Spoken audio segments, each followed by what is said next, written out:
தெய்வத்தை யாரும் நேரில் பார்த்ததுடா. ஆனா மனுஷனா பிறந்து மக்கள் மனசுல தெய்வமா வாழ்ந்த அந்த வாசுதேவரையா வந்தா இடி இடிக்கிற வானம் கூட ஒரு நிமிஷம் நின்று போகும்.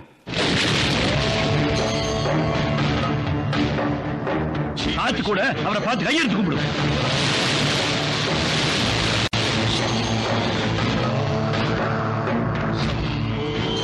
சுத்தமான மழை துளி கூட மண்ணில் விழுந்தா கலங்கிடும். ஆனா வாசுதேவராயர் வாழ்ந்த மண்ணில் விழுந்த யாரும் எப்பவும் எதுக்கு கண்கள் நீதி கேட்டு மண்டிரவனை தான் நீ கேள்விப்பட்டிருப்ப. ஆனா நீதி நேர்மை தர்ம நியாயம் எல்லாம் வாசுதேவராயர் காலில் விழுந்து மண்டிருந்தா.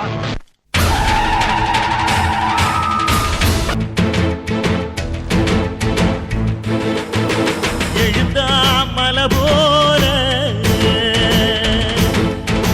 நடந்தா நதி போல எழுந்தாமல போல நடந்தா நதி போல அந்த ஆகாயம் போல எண்ணாம கொடுக்கும் பொன்னான மனசு இருக்கும்.